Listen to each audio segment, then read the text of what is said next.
Querida, vamos iniciar nossa aula online de filosofia. Sejam todos bem-vindos. Vamos organizar aqui para dar início à nossa aula. Esse conteúdo é o capítulo 20 do nosso livro didático da construção do Estado moderno ao liberalismo. Então, os alunos, do terceiro ano já podem pegar o livro e abrir nesse capítulo 20.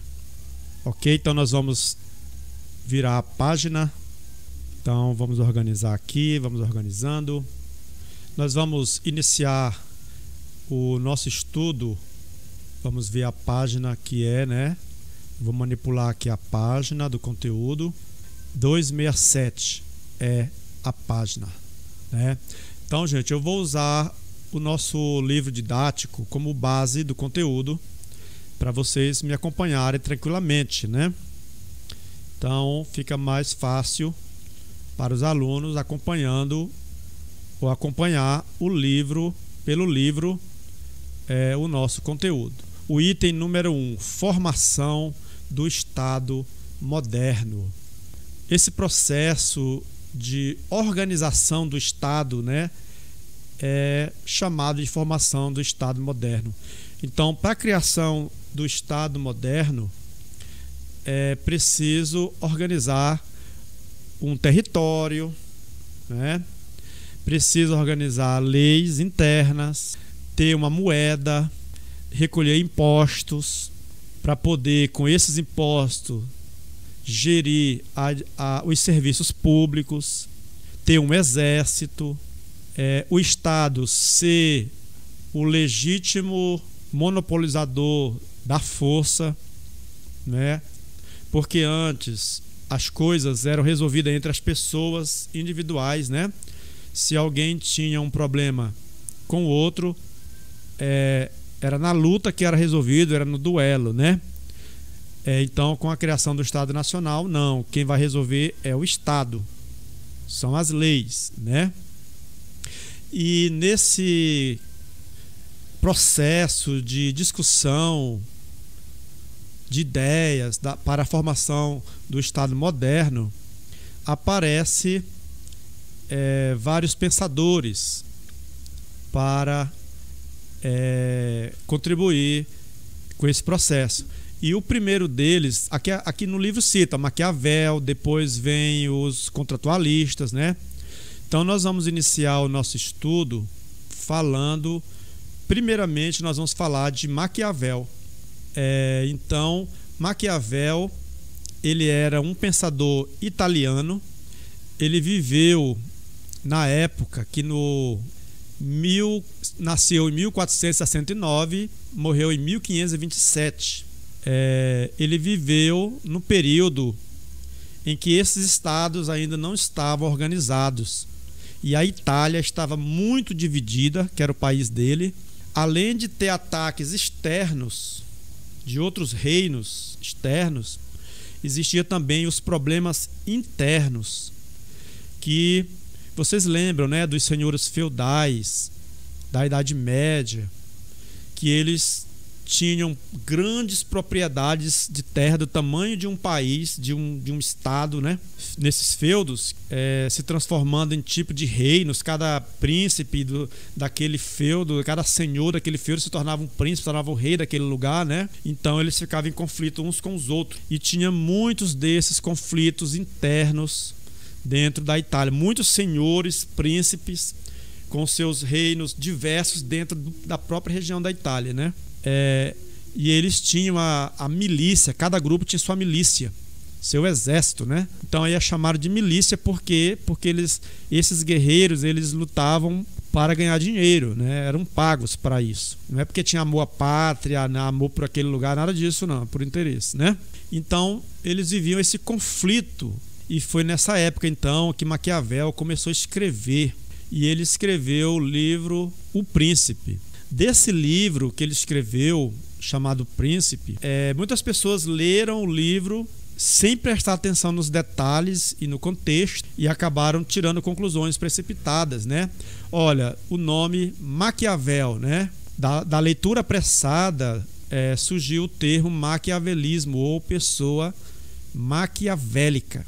Vocês já ouviram falar nessa palavra maquiavélica? Qual é a primeira ideia que vem na cabeça da gente quando a gente fala essa palavra maquiavélico? É o início da palavra, uma pessoa má, né? Aqui no livro mesmo já diz que pode ser entendida como uma pessoa sem escrúpulo, uma pessoa traiçoeira, uma pessoa astuciosa, uma pessoa de má fé. Por causa disso, então, criaram uma visão negativa em cima do Maquiavel.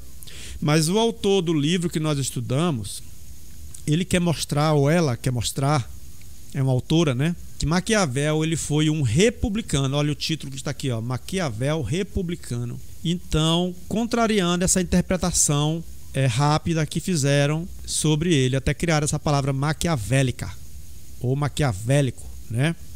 E uma frase dele que tiraram do livro e ficou famosa é a frase: os fins justificam os meios. Se a gente pegar essa frase isolada do contexto geral, total, né, do pensador, realmente então vai dar margem a interpretações diversas, né? E, inclusive que a gente pode atropelar os outros por causa dos objetivos. Os fins são os objetivos, né? Mas se a gente for estudar Maquiavel, dando uma aprofundada melhor, você vai perceber que não é bem assim. Olha, então aqui, ó, o Príncipe e os comentários que surgiram desse livro, né? Lendo esse livro do Maquiavel, a gente precisa conhecer o contexto da época, né? Lembra que a gente falou lá atrás que a Itália estava dividida e em conflitos internos e externos? Então, todo mundo sabe que no meio de uma confusão, para poder controlar a confusão, precisa ter um braço forte, firme, uma ordem. Então, é mais ou menos nesse sentido que o Maquiavel apresenta no seu livro O Príncipe, né? Ele fala bem aqui, ó, sublinhado: é necessário a um príncipe, para se manter, que aprenda a poder ser mau e que se valha ou deixe de valer-se disso segundo a necessidade. Está dizendo aí, é uma linguagem arcaica, uma linguagem um pouco antiga, né? Que o príncipe aprenda a ser mau e que se valha ou se deixe de valer. Ou seja, ele tem que agir dessa maneira e deixar de agir no momento correto. Aí, se a gente pegar isso aí generalizando, aí nós vamos dizer: nossa, Maquiavel era mau mesmo, né? Ele falou que o príncipe tem que ser mau. Mas no contexto, aquilo que a gente falou ainda agora, ele fala que o príncipe tem que ter uma força para poder impor essa ordem no início e depois abrir para o diálogo. Então, se quem tiver um tempinho, no livro aí você lê esse textinho aqui, que é um dos textos do livro Príncipe, que vai causar essa interpretação negativa. Deixa eu mudar aqui a página. Então vamos para outra página. A autora do livro, para provar a teoria dela de que Maquiavel era republicano, mostra outro trecho de outro livro chamado A Primeira Década de Tito Livio. É um outro livro que o Maquiavel escreve, né, comentários sobre a primeira década de Tito Livio. Nesse texto aqui, olha, ele fala de monarquias e ele fala de repúblicas. Ele fala umas e outras precisam ser governadas pelas leis. Olha aí, das provas que o Maquiavel é republicano, né? Ele fala que tanto a monarquia quanto a república precisa ser governada pela lei, né? Olha, antes o rei, nas monarquias, eles queriam ter o poder total sobre todo mundo, a decisão sobre todo mundo. Ele que decidia quem morria, quem vivia. Se ele quisesse impor a cobrança de impostos do jeito que ele quisesse, ele faria. Ele mandava em tudo, né? Já Maquiavel diz o seguinte, que a lei, tanto na monarquia quanto na república, é ela que deve imperar. E, inclusive, o governante também está submetido à lei também. Beleza, aí passando aqui, se trata de um príncipe e de um povo submetido às leis. Olha, as leis, está submetido à lei tanto o povo quanto os governantes. É isso que ele está dizendo aí. E aqui no final, ele fala uma coisa interessante. Ele fala que lá atrás ele disse que o príncipe tinha que agir com força para impor a ordem, mas que depois deveria abrir para o povo esse poder. Ele fala, ó, os erros cometidos pelo povo são menos frequentes, menos graves e mais fáceis de corrigir do que o erro cometido por um governante que tem o poder absoluto na sua mão. É interessante, ele está defendendo aí a democracia, gente. Ele diz assim, um governante que governa com mão de ferro, o erro dele é mais grave do que o erro do povo que tem o poder nas suas mãos. Os erros que esse povo comete é mais fácil de corrigir, são menos frequentes e menos graves. Então está aqui nesse texto tirado dos comentários sobre a primeira década de Tito Livio. Então bora caminhando, né? Então a autora ela prova aí que ele é republicano, colocando essas duas obras em paralelo, entendeu? A palavra republicano, gente, é o mesmo significado que democrático, tá? Só a origem da palavra que é diferente. Republicano vem de república, em latim res publica, que quer dizer coisa pública, e democracia é grega. A palavra grega e quer dizer governo do povo, então é o mesmo significado, só que de origem diferente a língua, né? Grego e latim. Aqui nesse finalzinho, eu sublinhei de verde, é a conclusão que eu acabei de falar para vocês. Deixa eu beber aqui uma aguinha. Vamos seguindo, né? Na parte virtude e fortuna. Vamos configurar aqui direitinho. Eu vou arrastando aqui para facilitar a leitura, né? Então, o Maquiavel ele usa essa palavra virtude e fortuna de um mito grego da roda da fortuna e da deusa da fortuna, né? Na Grécia Antiga tinha um mito que existia uma deusa da fortuna e que o homem, para conquistar essa deusa, ele teria que ser um homem virtuoso. O homem mais virtuoso do mundo conquistaria essa deusa da fortuna. Então, o Maquiavel usa essas duas palavras para mostrar que esse príncipe que colocaria ordem no país deveria ter essas duas características. A virtude aqui, para ele, não é virtudes no sentido de virtude, como costumava se falar ou se usar na Grécia, né? Como uma pessoa honesta, uma pessoa comprometida com as coisas públicas, mas sim, além disso, né? Além disso, o ser uma pessoa capaz de tomar as decisões certas no momento certo seria essa virtude. Aqui fala capaz ou capazes de realizar grandes obras e provocar mudanças na história. E a fortuna, não no sentido do dinheiro, como a gente usa essa palavra, entende essa palavra, né? Mas no sentido de alcançar o objetivo do governo.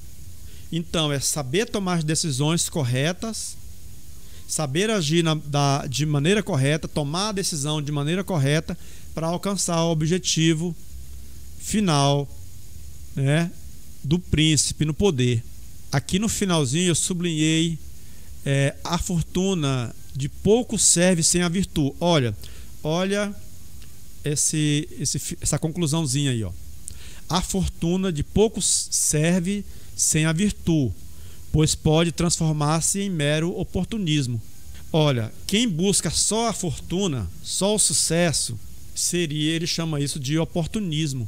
Maquiavel distingue entre o príncipe de virtude, que é forçado pela necessidade, usar a violência visando ao bem coletivo. Olha, ele diferencia príncipe que age pensando no bem comum, mesmo que ele tenha que usar a violência, porque lembra que a gente falava que os conflitos estavam grandes, né? Como é que ele iria colocar ordem? Então, talvez pelo uso da violência, também pelo Estado, né? E ele diferencia esse príncipe que possui a virtude, né? E o tirano. Para ele, o tirano é quem? É aquele que age por capricho ou por interesse próprio. O governo que faz as coisas pensando em si e não no povo. Se o governante, o príncipe, pensa no povo, no bem coletivo, então ele diz que ele pode usar de várias atitudes para garantir esse bem comum. Até atitudes que para nós pode não ser considerada na nossa moral como correta, né? Mas olha, ele coloca o bem comum como pano de fundo, né? Não é uma ação pensando no eu de quem está no poder, mas no povo, na coletividade, né?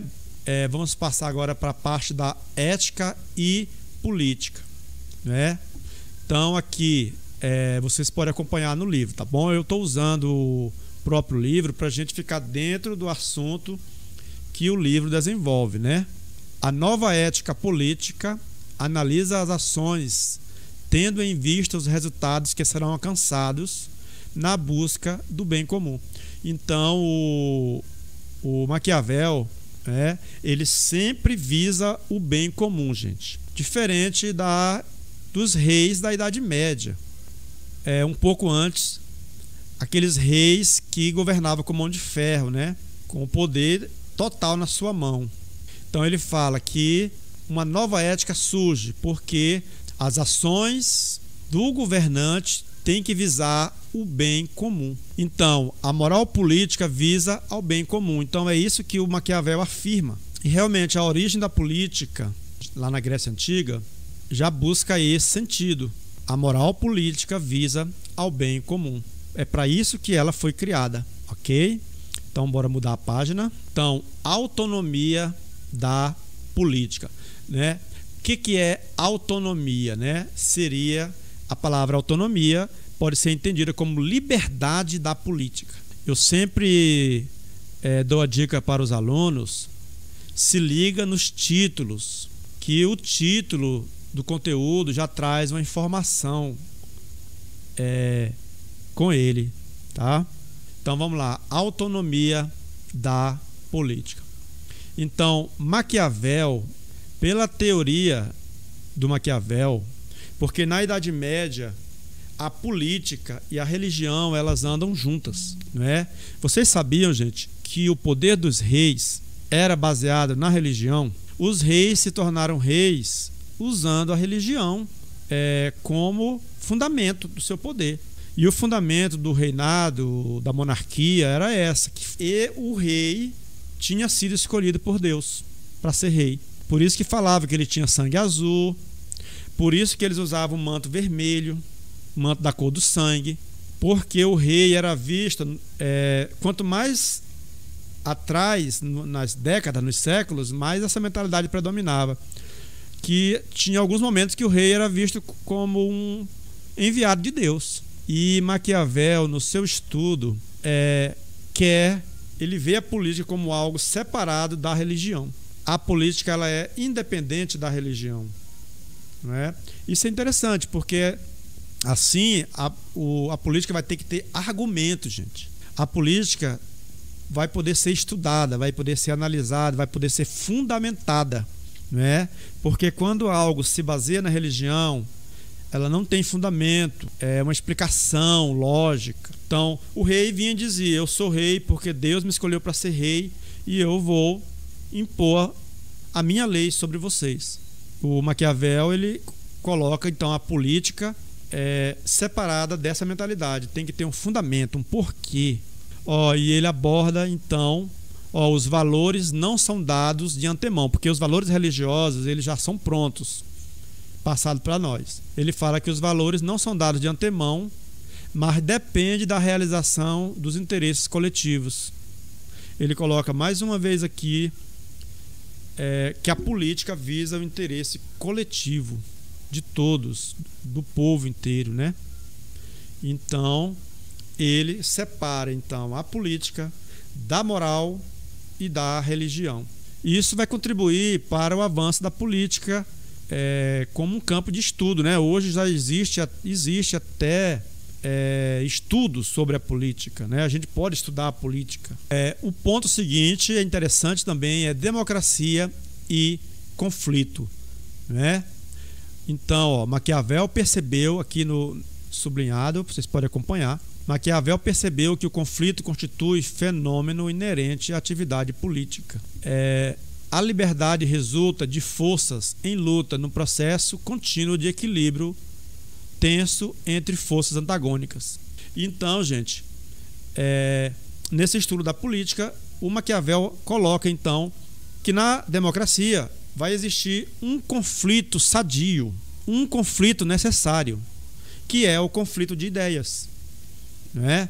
Por exemplo, quem é de um partido A, quem está no poder, quem é oposição, que está fora do poder, quem está no poder vai impor a sua ideia, e quem está fora do poder vai ter o direito de contestar essa ideia. Então, o conflito é esse, é um conflito de ideias. Aí quem pensa diferente vai apresentar a sua proposta, e quem está no governo vai apresentar a proposta, se vai aceitar, se não vai aceitar, não é? Isso é normal na democracia e precisa existir. Nenhum governo deve governar sem ter ninguém questionando. Então é interessante isso. Ninguém tem a verdade absoluta consigo. Nenhum governo é dono da verdade, nem a oposição é dono da verdade. Mas esse conflito de ideias podem ajudar a se aproximar dessa verdade. Não é? Isso não é ruim, é bom. Né? Por exemplo, um presidente quer criar um novo imposto. É o que está sendo discutido aí, viu? É a volta da CPMF, aquele imposto que a gente paga quando a gente saca dinheiro no banco. Estão querendo voltar esse imposto. Aí lá no Congresso tem os deputados que estão fora da base do governo, e eles vão questionar: não queremos mais imposto nesse país, nós já pagamos muito imposto. Então vai discutir, vai ter discurso, vai ter, né, conflito e tal. Depois eles vão votar. Se a maioria aprovar, está aprovado. Então faz parte da democracia, não é ruim não. Pelo contrário, viu, gente? Quando o Congresso e o governo entram em conflito, é melhor para nós. Vai haver uma discussão e eles vão ter que esclarecer o que eles querem. O governo vai ter que falar o que eles querem, qual é o objetivo deles, e os congressistas, os deputados e senadores vão argumentar que aquilo lá é perigoso, por isso. Então é bom para nós, né? Maquiavel também fala disso. Conflito é algo positivo na democracia. Conflito de ideias. Não de espada, né, gente? Porque na época do Maquiavel, as coisas, antes dele, né, as coisas eram resolvidas na espada.